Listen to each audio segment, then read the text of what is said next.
Bonsoir, on est lundi le 12 avril, il est 19 heures. C'est une séance ordinaire du conseil municipal de la ville de Bécancour. N'ajustez pas votre appareil, là, ce n'est pas Jean-Guy Dumois qui a vu comme maire, c'est le maire suppléant, c'est moi, Pierre Morin, qui le remplace pendant sa convalescence. Pour information à tous, M. Dubois et sa conjointe vont bien suite à un accident de la route. On est bien content qu'ils s'en sortent avec si peu de séquelles. Tous les conseillers aujourd'hui portent le ruban à l'honneur du mois de l'autisme. Le mois d'avril, c'est le mois de l'autisme. La journée de l'autisme, par contre, c'est le 2 avril, mais ça ne donne pas tout le temps avec les séances du conseil.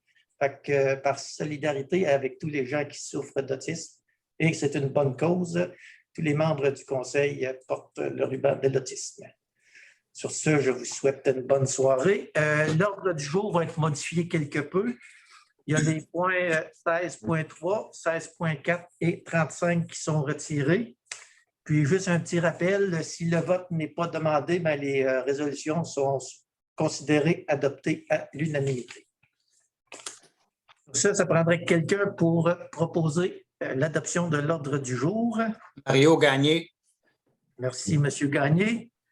L'approbation des procès-verbaux de la séance ordinaire du 1er mars 2021, des séances extraordinaires du 12 mars et du 22 mars 2021, auxquelles séance extraordinaire, celle du 12 mars, on avait adopté un règlement d'emprunt pour le développement domiciliaire Le Méro, au montant de 3 millions de dollars.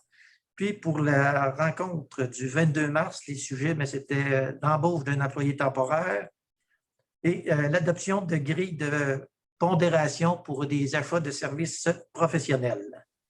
Est-ce qu'il y a quelqu'un qui propose l'adoption des procès-verbaux? Fernand Croteau. Fernand Croteau, merci Fernand. On a un dépôt de règlement, c'est le procès-verbal de la réunion du comité consultatif d'urbanisme du 30 mars dernier. C'est un dépôt de document, il n'y a pas d'approbation à faire.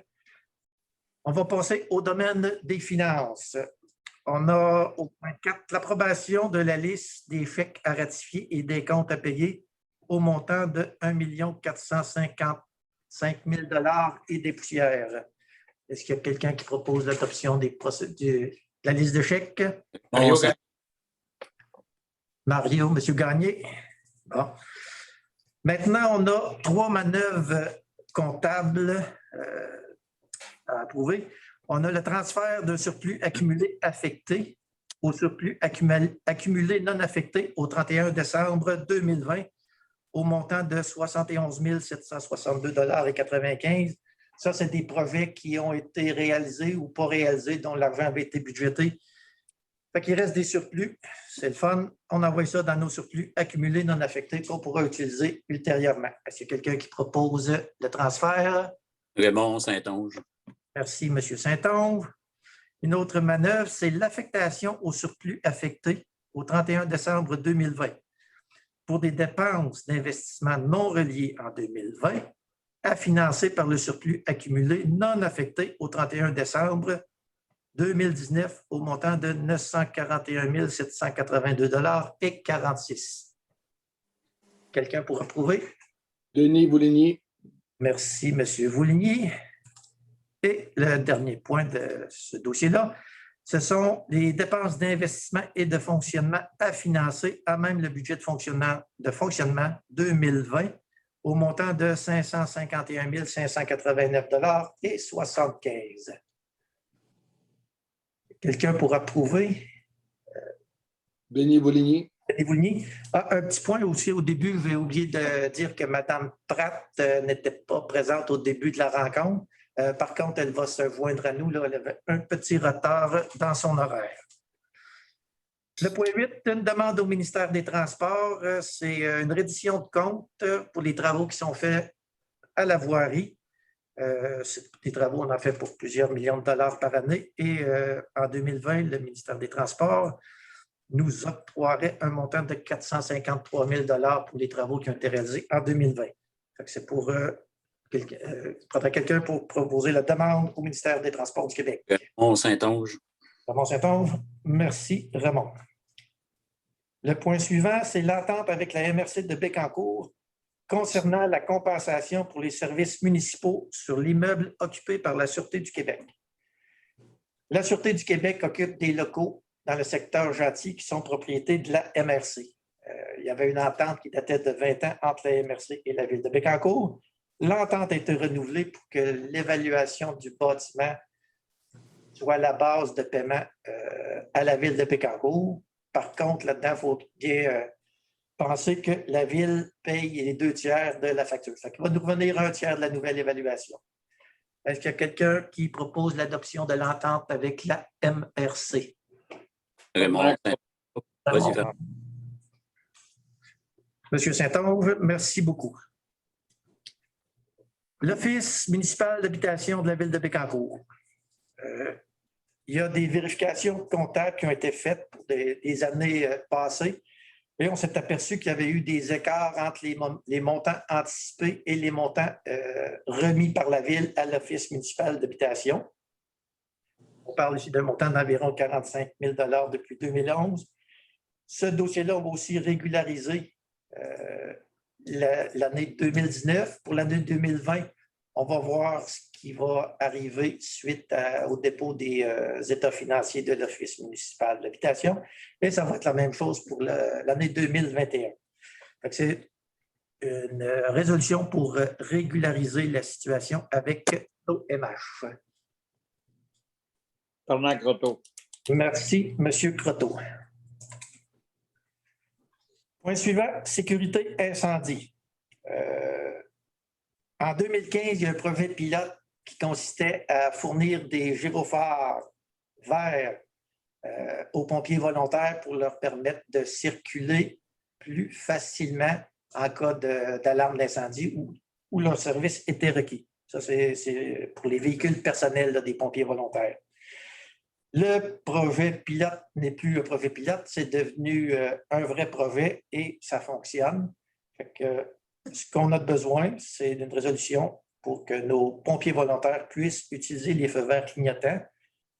À cela se rattache de la formation pour nos pompiers, des vérifications mensuelles. Il y a des rapports biannuels à fournir aussi à la Société d'assurance automobile du Québec.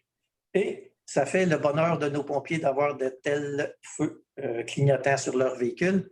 Est-ce qu'il y a quelqu'un qui propose l'adoption de cette résolution? Denis Vouligny. Merci, M. Vouligny. Le point suivant, c'est le projet de schéma de couverture de risque révisé de la MRC de Bécancour. Depuis plusieurs années, le schéma de couverture de risque de l'ensemble de la MRC est en vigueur. Ça a été étudié par nos services d'incendie et le conseiller M. Vouligny qui s'occupe de ce dossier-là aussi. Et là, on est rendu à la proposition d'adopter le projet de schéma de couverture de la MRC de Bécancour pour la partie ville de Bécancour. Chacune des municipalités qui forment la MRC vont faire la même chose. Et par la suite, le dossier sera soumis au gouvernement du Québec qui en fera l'approbation. Et par la suite, ce sera mis en œuvre par les différents services d'incendie de la MRC et de la ville de Bécancour. Est-ce qu'il y a quelqu'un qui propose l'adoption du projet de schéma de couverture de risque? Je peux le proposer, mais je me demande si, étant donné que je l'ai travaillé, si ça ne serait pas mieux que Denis Vouligny. Denis Vouligny, c'est beau. Tu es d'accord avec le travail que tu as effectué, Denis, c'est correct. Mais c'est ça. Ah bon, je pense qu'on a fait de le mieux qu'on pouvait. Ça, c'est certain.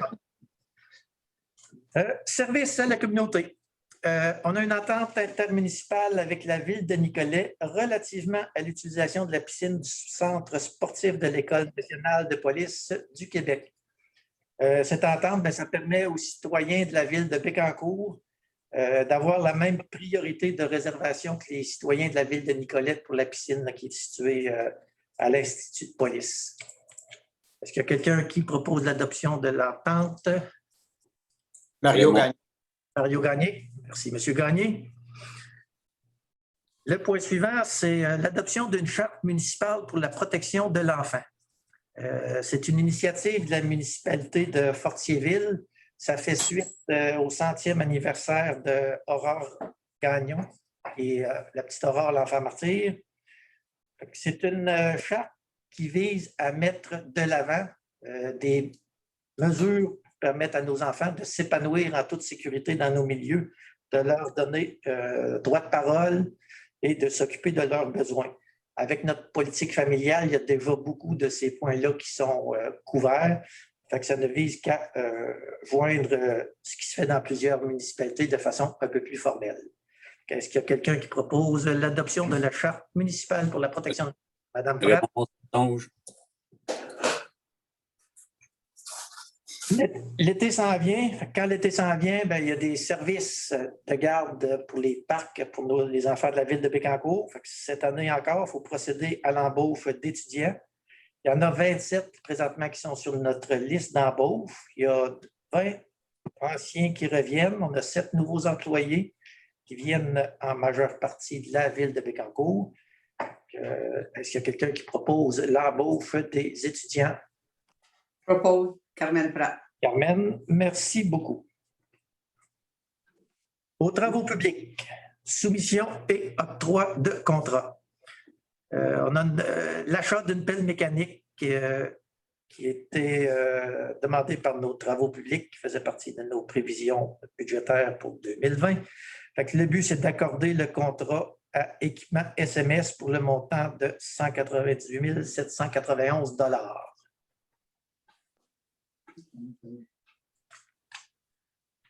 Est-ce qu'il y a quelqu'un qui propose l'adoption? L'achat de la pelle mécanique. Raymond Saint-Onge. Vraiment, merci beaucoup. Fourniture et épandage d'abat-poussière pour l'année 2021. Et ici, c'est le plus bas soumissionnaire conforme à qui on octroie le contrat, qui serait Enviro Solutions Canada Incorporé pour le prix de 18 467 $. Est-ce qu'il y a quelqu'un qui propose l'attribution? Denis Bouligny. Denis Bouligny, merci beaucoup. Les points suivants, 16.3, 16.4 ont été retirés. 16.5, construction des services municipaux dans le domaine de la Tour, phase 8, dans le secteur Saint-Angèle de Laval. Accorder le contrat à JP Doyon Limité pour le prix de 893 824 $. C'est évidemment conditionnel à l'approbation du règlement d'emprunt numéro 1612 par le ministère des Affaires municipales et de l'Habitation. La firme JP Doyon, c'était le plus bas soumissionnaire conforme. Propose. Merci, Mme Pratt. Prolongation de contrat. Dans nos contrats, des fois, on a des clauses qui nous permettent de les prolonger à des conditions bien déterminées. C'est le cas ici pour les faucheurs, des accotements, des talus et des fonds de fossés de certaines rues de la ville. C'est pour le but, c'est de prolonger pour une durée d'1 année les contrats suivants, ceux accordés à ML Entreprises pour 27 170 $, le contrat accordé à Station-Service Saint-Angèle pour le prix de 27 210 $ et le contrat de ML Entreprises, un autre contrat, pour le montant de 34 156 $. Qui propose l'attribution de ces contrats-là? Bernard Croteau. Bernard Croteau, merci, M. Croteau. Travaux effectués dans l'emprise d'une route du ministère des Transports durant l'année 2021. Ça, c'est une résolution qui revient annuellement pour déléguer la responsabilité à certains employés de la Ville pour signer les documents lorsqu'il y a des travaux qui sont effectués dans les emprises appartenant au ministère des Transports. Fait que cette année, on ajoute des nouveaux noms à la liste de façon à être un peu plus efficace. Est-ce qu'il y a quelqu'un qui propose l'adoption de cette résolution? Mario Gagné. Monsieur Gagné, merci beaucoup.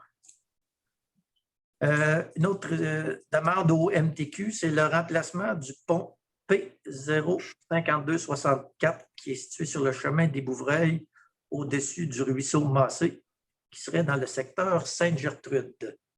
Est-ce qu'il y a quelqu'un qui propose cette résolution? Raymond Saint-Onge. Merci. Monsieur Saint-Onge.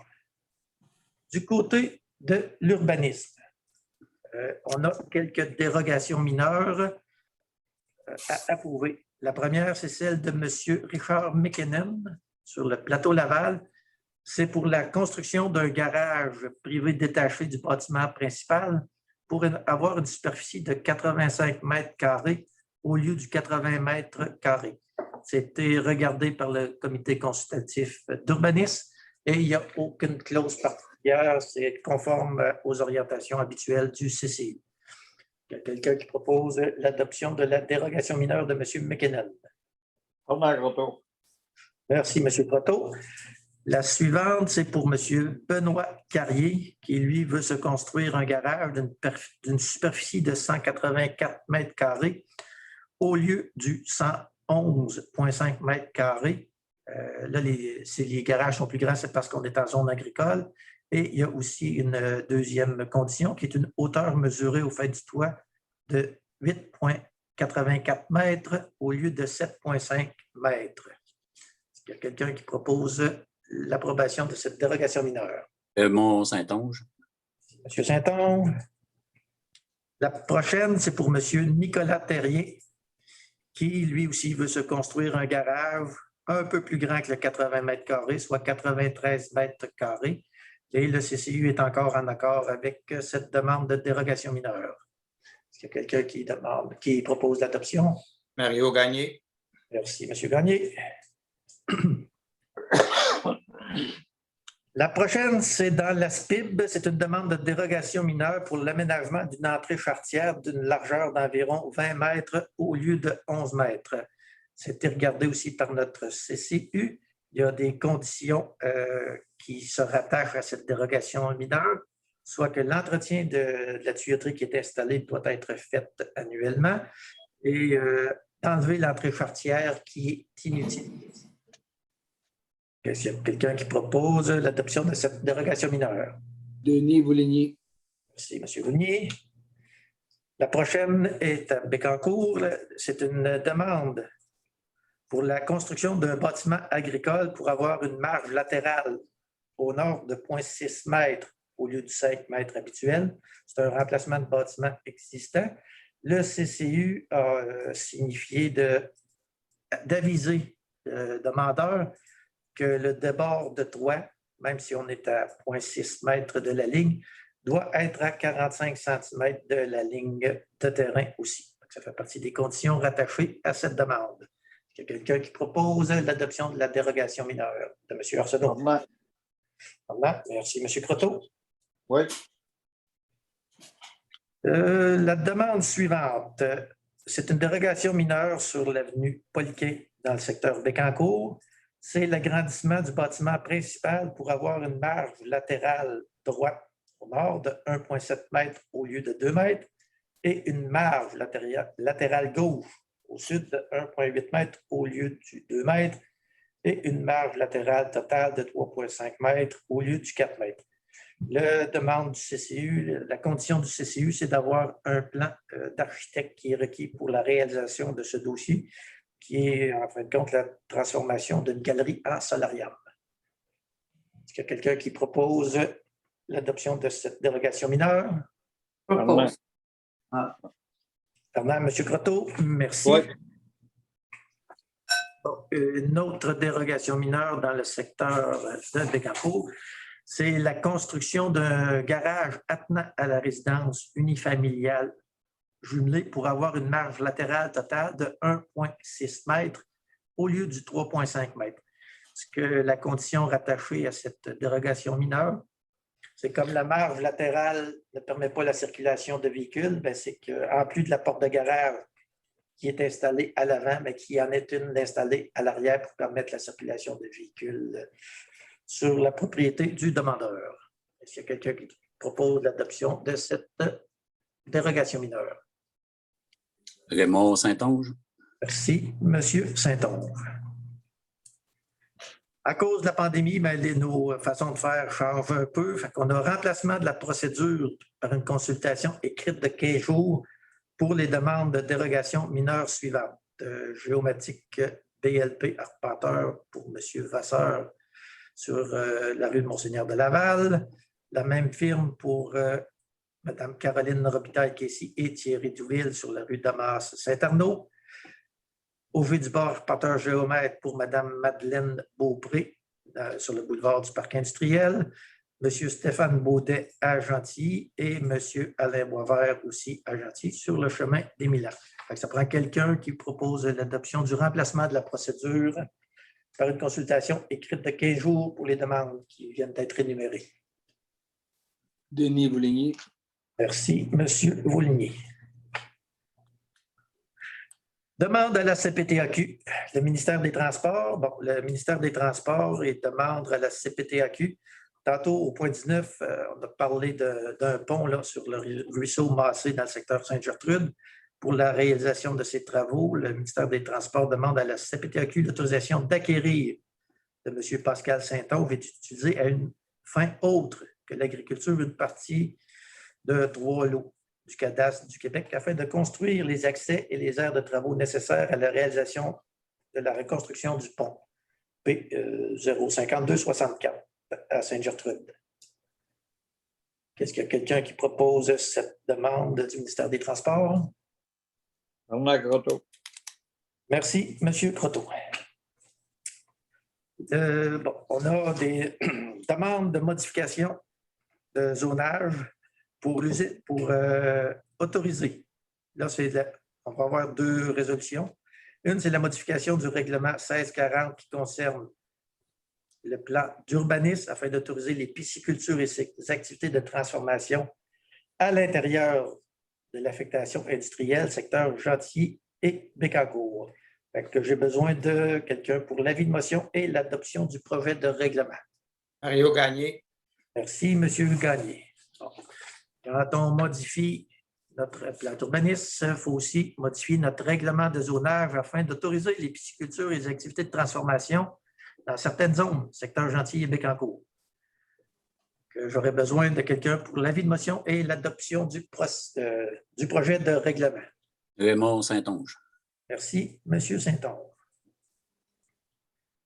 On est maintenant rendu à la 3e étape de l'adoption du règlement 1636, intitulé « Règlement modifiant le règlement de zonage 334 afin d'agrandir la zone C06-641 à même la partie de la zone 640 et d'ajouter la classe d'usage d'habitation multifamiliale dans le secteur Sainte-Gertrude. » C'est l'ancien manoir du 3e âge là, qui devient une habitation multifamiliale. Et suite aux consultations, il n'y a eu aucune objection à la modification du règlement. Ça pourrait quelqu'un pour proposer l'adoption du règlement. Raymond Saint-Onge. Merci, M. Saint-Onge. La prochaine, c'est le règlement numéro 1642 qui modifie le règlement 1473 pour les ententes relatives à des travaux municipaux. Il y a 2 volets dans cette modification de règlement. La première, c'est pour maintenant que les gens qui font des développements domiciliaires payent 100% des coûts, bien, il y a des précisions qui ont été faites sur les définitions dans le document. Puis, il y a aussi une supervision qui est effectuée par la Ville pour la réalisation des travaux pour s'assurer que c'est conforme à ce qu'on veut. Ça, c'est la première partie. Et la deuxième partie, bien, on avait des ententes pour les anciens promoteurs domiciliaires qui venaient à échéance en 2021. Tous les travaux ne pourront pas être réalisés tels que prévu. Ce n'est pas la faute des promoteurs domiciliaires. La COVID fait partie d'un des intrants importants. Et de notre côté aussi, il faut être en mesure de livrer la marchandise. C'est pour reporter les ententes de 5 dossiers qui sont reportés de l'échéance du 31 décembre 2021 au 31 décembre 2022. Quelqu'un qui propose l'avis de motion et l'adoption du projet de règlement pour le règlement 1642. Denis Vouligny. Merci, M. Vouligny. Bon, on a des mandats qu'il faut avec des notaires. Le premier, c'est un échange d'immeubles entre la Ville de Bécancour et M. Laval-Gagnon. C'est pour des travaux qui sont effectués sur le chemin Prince. Il y a un échange de terrain là, qui doit être effectué. Comme toute bonne transaction immobilière, il faut passer chez le notaire. Est-ce qu'il y a quelqu'un qui propose l'adoption du premier mandat au notaire? Denis Vouligny. Merci, M. Vouligny. Le deuxième mandat, c'est l'acquisition d'une partie d'un lot, propriété de M. André Piché, pour en faire une rue publique, soit un tronçon du chemin Prince. Est-ce qu'il y a quelqu'un qui propose l'attribution de l'acquisition de ce lot-là. Le mandat pour notaire en même Denis temps. Voligny. Merci, M. Vounier. Le troisième mandat, c'est pour l'acquisition d'une servitude d'égout pluvial. C'est dans le développement Lemero phase 2 et d'une servitude d'égout pluvial et de drainage pour des lots du développement Lemero. Est-ce qu'il y a quelqu'un qui propose l'acquisition de ces? Denis Voligny. M. Vounier, merci. Comme le développement industriel va bien à Bécancour, notre commissaire industriel, Mme Julie Goulet, a vendu 2 terrains au cours du dernier mois dans notre parc PME. Le premier, c'est la vente d'un lot à construction d'Embec. Est-ce qu'il y a quelqu'un qui propose la vente? Mario Gagné. Mario Gagné, merci, M. Gagné. Et la deuxième, c'est une vente aussi dans le même parc industriel, un futur lot, c'est dans la phase 2. On vend des terrains dans la phase 2 à monsieur Albert, pas monsieur, c'est à Albert Terrien Incorporé. Est-ce qu'il y a quelqu'un qui propose la vente à monsieur, qui accepte la vente à monsieur Albert Terrien Incorporé? Bernard Croteau. Bernard Croteau, merci, monsieur Croteau. Les deux prochaines, c'est le même dossier, c'est les ventes pour défaut de paiement de taxes. La première résolution, c'est pour ordonner à notre greffière de vendre les immeubles pour lesquels les taxes n'ont pas été payées en tout ou en partie depuis 2018. Il y a quelqu'un qui propose Saint-Onge. Saint-Onge. Et la deuxième résolution, c'est pour autoriser le trésorier à acquérir les immeubles sur lesquels les taxes n'ont pas été payées en tout ou en partie depuis 2018.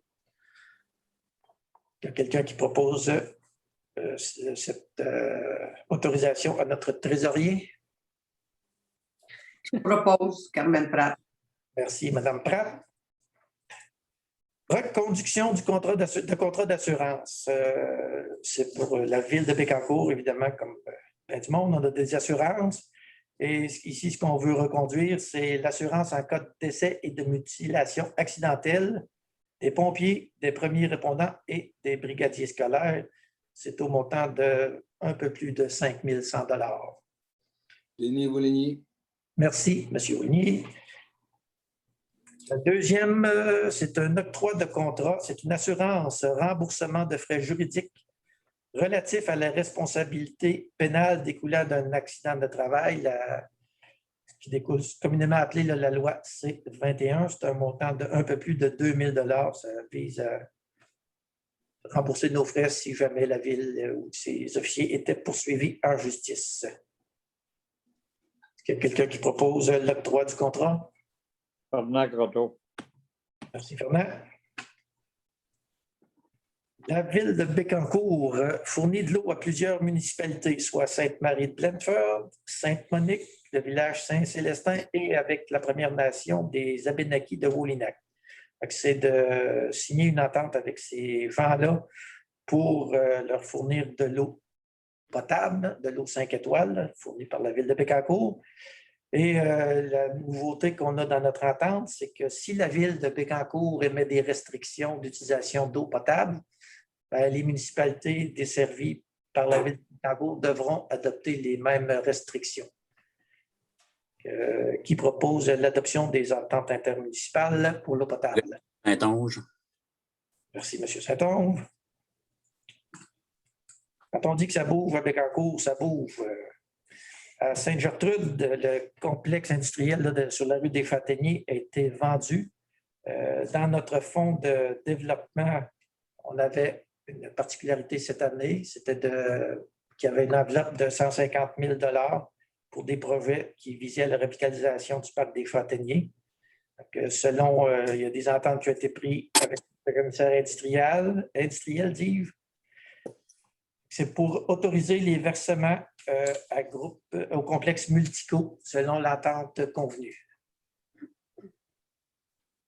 Mario Gagné. Merci, M. Gagné.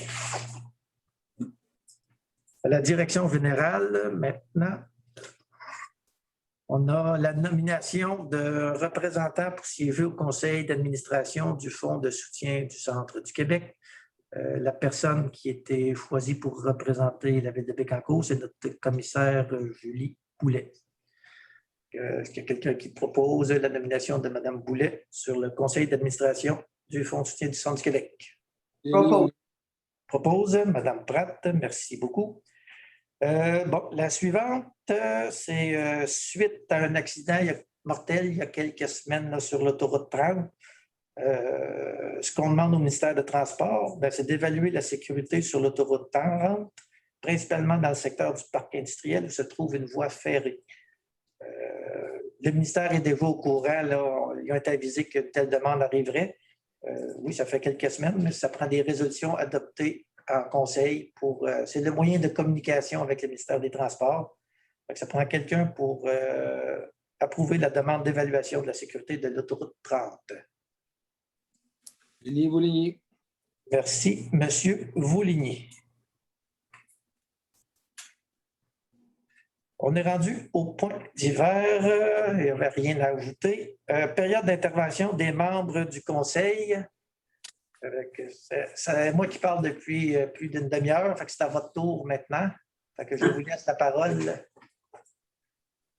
M. Saint-Onge a déjà le doigt en l'air, le majeur. Oui, bien, écoutez, à Bécancour, Donc, vous allez dans les deux. on est. L'index, l'index. Pardon, oui. Oui, vas-y, Raymond, excuse. Oui, merci. À Bécancour, on parle beaucoup de l'arbre. Donc, la Ville vient d'innover en intitulant ça l'arbre de vie. Donc, ça, c'est relié aux naissances qui ont lieu l'année précédente. Donc, pour cette année, c'est en 2020, les naissances 2020. Les gens peuvent s'inscrire pour avoir un arbre. Parmi les essences qui sont nommées, il y a le pommier, l'érable, le chêne rouge. Et pour les gens qui vivent en appartement, il peut y avoir aussi une plante d'intérieur disponible. Les gens doivent aller sur le site de la Ville. Ils ont jusqu'au 30 avril pour s'inscrire et les arbres ou les plants seront remis le 30 de mai. Un autre point aussi, c'est un rappel. En fait, ça existe déjà depuis quelques années, mais c'est la politique de l'arbre. La Ville met à la disposition des gens qui construisent une nouvelle maison un arbre qui est disponible, il est donné par la Ville. Les gens encore là doivent s'inscrire auprès de la Ville de Bécancour. Voilà, c'était les points pour mon domaine. Merci. Merci, Raymond.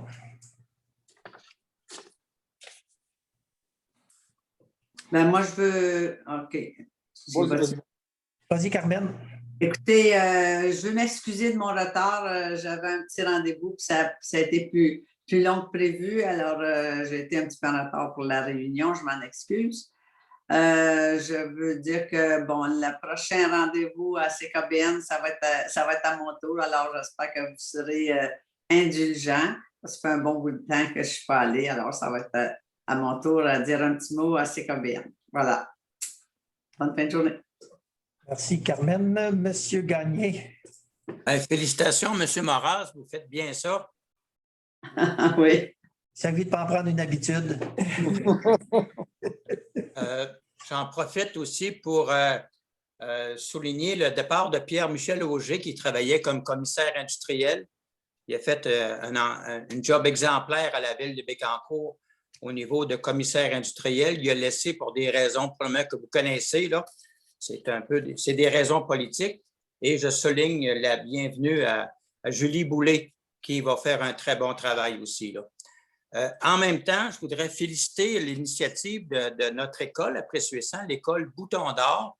Les enfants ont fait des dessins. À tous les citoyens de Pressuessant. Ça a été placé dans le sac de Publisac. Donc, très belle initiative et je salue William d'avoir fait ce beau dessin-là. Vous savez, des fois, dans la vie, ça ne prend pas grand-chose, hein? Et les enfants de l'école, tous les enfants ont fait des dessins à tous les citoyens de Pressuessant qu'on avait dans notre sac. Fait que moi, je trouve que c'est une belle intention. Merci, M. Gagné.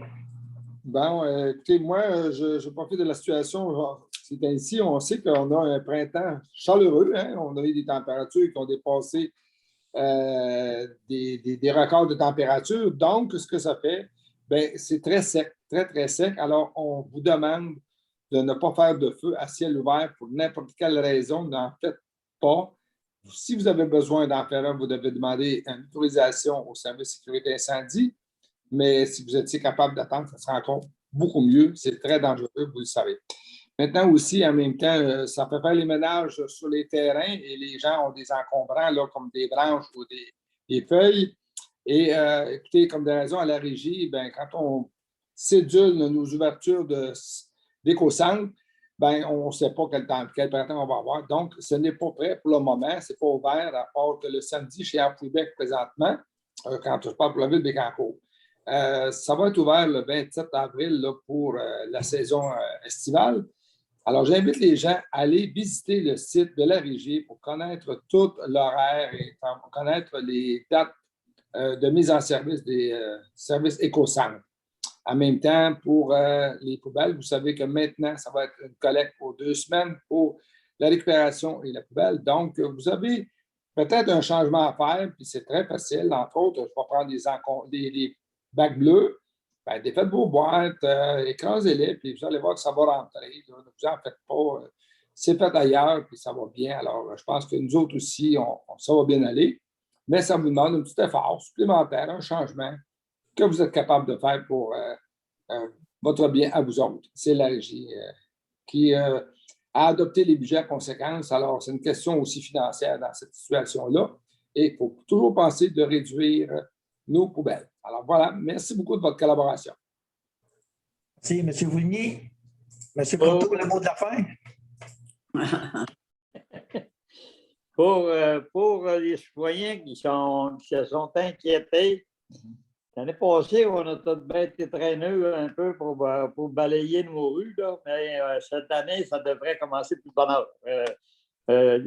Vraiment, là, ça prendrait peut-être une semaine ou 2 encore, puis on devrait commencer à faire le balayage des rues. L'année passée, c'est vrai qu'on avait commencé tard un peu, parce que ça fait poignée, mais là, cette année, on ne sera pas supposé. On sera supposé être plus vite sur nos patins. Il faut profiter de l'occasion de vous dire bonne fête à M. Croteau. Pardon?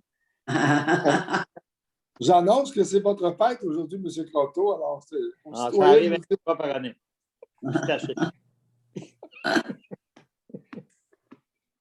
Bon, merci, mes chers conseillers et conseillères. Période de questions. Isabelle, on avait reçu 2 questions. Bien, principalement, il y a M. Yves Mayotte qui avait des questions. Puis je vois que M. Mayotte est en ligne. Je ne sais pas s'il est mieux de poser sa question ou s'il est mieux qu'on la lise. Caroline, peux-tu donner le micro à M. Il faut ouvrir votre micro, M. Mayotte. OK, c'est bon. Caméra aussi, si vous voulez. Caméra aussi, bien allons-y. Ben oui. Bonjour tout le monde. Bonjour. En fait, vous avez eu les questions. Est-ce que les questions vous ont été distribuées quand même? Les questions écrites? Oui. Oui. Je peux les résumer pour le bénéfice, dans le fond, des autres personnes.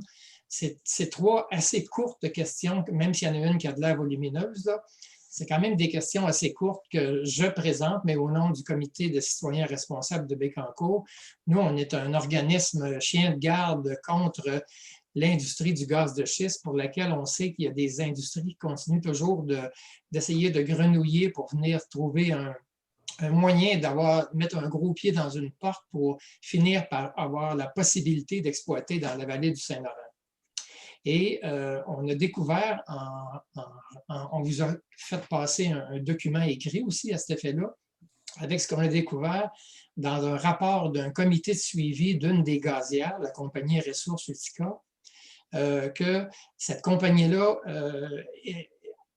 est en train de développer des projets en utilisant des lobbyistes aussi inscrits au registre des lobbyistes du gouvernement du Québec. Il y a 5 personnes. Et depuis mars 2019, ces gens-là essayent de réussir à obtenir un projet expérimental pour faire des forages dans le parc industriel de Bécancour ici, sous toutes sortes de noms, toutes sortes d'appellations. Et dans le fond, celui qui nous préoccupe le plus, c'est un projet qui s'appelle un projet de production de carboneutre de gaz naturel. On sait très bien qu'il n'y a pas de gaz naturel. On sait très bien que dans en dessous de notre sous-sol ici, c'est du gaz de schiste et qu'on ne peut pas l'exploiter en mettant uniquement un tuyau dans la terre et qui sort comme d'habitude. Il faut trouver toutes sortes de moyens d'aller fracturer le sol, stimuler le sol de toutes sortes de manières. Et dans le fond, la première question qui s'adressait à vous ou à tous les membres du conseil, c'est est-ce que vous étiez au courant de ce projet pilote-là dont on a découvert l'existence dans des documents de la compagnie et dans les registres des lobbyistes du gouvernement du Québec? M. Maurras, à qui on a parlé la semaine passée, nous a expliqué que lui, il n'en savait rien. Il ne savait pas pour tous les restants des membres du conseil. Il nous a confirmé par la suite que M. Mario Gagné avait dit qu'il n'était pas au courant de l'existence de ce projet-là non plus. La question, la courte question maintenant, c'est est-ce que les autres membres du conseil en étaient informés? Ben, pour moi, M. Mayotte, je n'ai aucune information dans ce sens-là. OK, merci. Moi non plus, je n'ai aucune information. Non plus. Merci, Mme Pratt. Moi non plus, aucune information à ce sujet, M. Mayotte. OK, parfait. Et M. Mayotte, jamais qu'il a entendu parler de ça, qu'il voulait tirer du gaz de schiste. Dernièrement, là, on a entendu parler il y a plusieurs années. Là, on se voyait souvent à MRC, mais non, il n'a pas entendu parler qu'il parlait du gaz de schiste. Merci de votre réponse, M. Croteau. Mais vous n'avez pas reçu non plus sur la fin de l'après-midi aujourd'hui un gâteau de fête de la part de la compagnie non plus, là. Non. C'est juste pour savoir. C'est juste pour savoir. Merci de vos réponses à tout le monde. On n'a pas la réponse de M. Dubois. Est-ce que M. Dubois peut vous avoir parlé de ça déjà un jour? Probablement pas si vous n'êtes pas au courant. Non, il n'en a pas parlé. OK. Moi, le nom de la compagnie, je ne sais rien même. Parfait. Merci de vos réponses. C'est vraiment très, très, très clair. La deuxième question, c'est la ville de Bécancour, vous avez à plusieurs reprises depuis 7-8 ans manifesté votre opposition à cette industrie-là dans votre territoire de toutes sortes de manières. Est-ce que vous avez encore la même position clairement affirmée à plusieurs reprises? Est-ce que vous avez changé votre idée par rapport à ça ou si vous avez encore la même position? Il n'y a rien qui a été changé dans la position de la Ville là, à ce jour, puis c'est pas envisagé, je pense, d'ici la fin de notre mandat au mois de novembre. Là. Parfait. Bien, merci beaucoup. Merci beaucoup. C'est vraiment très clair. Et la dernière question, c'est une question par laquelle on souhaite que vous utilisiez toute votre possibilité de votre propre lobbyisme à vous. Parce que dans le projet développé par la Ressource Utica, pour lequel vous avez vu le détail dans un document qu'on vous a fait parvenir, à partir du 1er juillet 2020, même s'ils avaient commencé un lobby depuis mars 2019, la compagnie a ajouté différents niveaux de gouvernement pour lesquels ils voulaient faire du lobby. Il y a entre autres là-dedans, il y a le bureau, nommément le bureau de notre député, M. Martel. Il y a le ministre de la Mauricie, le ministre responsable de la Mauricie, on se demande ce que ça fait là. Il y a aussi l'Investissement Québec, évidemment. Ces compagnies-là sont toujours intéressées à aller chercher de l'argent public pour les aider à développer des projets. Ils disent qu'ils sont sécuritaires, mais ils sollicitent la participation du gouvernement et des fonds publics pour les améliorer, dans le fond. Et il y a aussi le ministre des Forêts, de la Faune et des Parcs. Donc, dans le fond, notre question, elle est très, très simple. On souhaite que vous investissiez le plus possible vos pouvoirs à vous de lobby, autant auprès de notre député. On a parlé à M. Martel la semaine passée. On a eu une réunion Zoom avec lui pour lui poser exactement les mêmes questions parce qu'on se demandait si ça ne pouvait pas être un projet caché dans la future zone d'innovation de Bécancour. M. Martel nous a précisé qu'il n'était pas au courant de ces projets-là non plus et que ça ne fait pas partie du menu, si on veut, de la zone d'innovation. Donc, on souhaite que vous fassiez tout ce qui est en votre pouvoir pour solliciter, pour aller essayer de trouver des vérités là-dedans auprès des 4 nouveaux membres du lobby de la compagnie pour éviter que ça puisse se développer chez nous un jour, ce qui ne serait pas très bon pour notre ville non plus.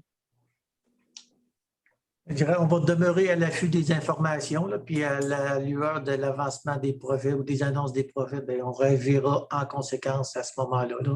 On va faire une vigie pour s'assurer qu'on ne s'en fait pas passer une petite vite. Là. On va suivre le dossier. Puis je dirais, on se fie sur vous. Vous semblez très vigilant dans ces choses-là. Fait que vous êtes une bonne source d'information pour nous. Bien, c'est parfait. On est effectivement très vigilants, nous.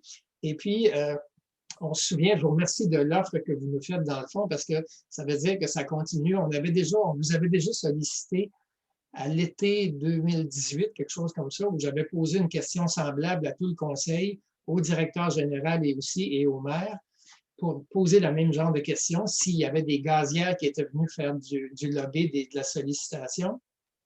Puis on vous avait demandé, si jamais ça arrive, bien, est-ce que vous seriez d'accord pour vous engager à nous en informer à la réunion publique du mois suivant? Ce à quoi vous aviez dit oui.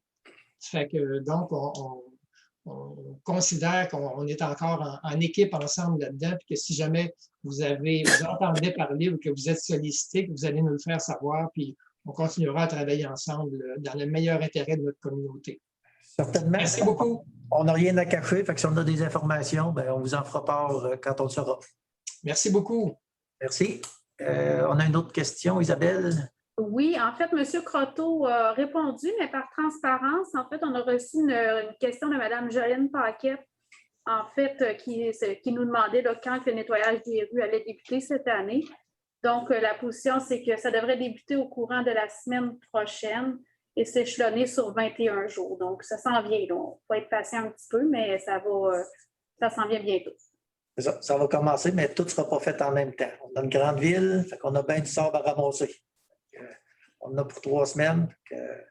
Peux-tu dire un mot? Certainement, M. Croteau. C'est que vous voyez que vous avez eu la réponse de notre gravière. S'il ne passe pas la semaine prochaine, vous l'appellerez.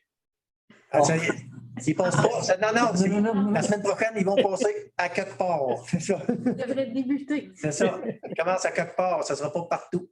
Oui, M. Mayotte qui a. Oui, c'est l'index en l'air, ce coup-là. Oui, c'est ça. Au moins c'était l'index. C'est ça. C'est une courte intervention pour expliquer, pour le bénéfice des médias qui pourraient être intéressés. On a produit un communiqué de presse et un document qui explique ce dont j'ai parlé tantôt, qui est un peu l'équivalent de ce qu'on avait distribué au conseil de ville il y a une semaine à peu près pour leur poser la question. Mais si ceux qui sont intéressés pourraient communiquer avec notre porte-parole, Mme Nicole Racine. Un numéro de téléphone 294-2424. On vous le distribuera avec plaisir, on serait intéressé à en discuter avec vous. Merci, M. Mayotte. Est-ce qu'il y a d'autres questions dans la salle? La période de questions est terminée. L'ordre du jour étant épuisé comme moi, ça prendrait quelqu'un pour proposer la levée de la séance. Propose la levée de la séance. Madame Pratt, c'est quasiment une surprise. Ah, c'est quasiment. Merci beaucoup à tous et merci pour votre indulgence. Merci. Merci à vous tous. Vous avez bien fait ça, M. Morin. Soyez sans crainte. Bravo. Bonjour, merci. Merci. Bonsoir. Bon.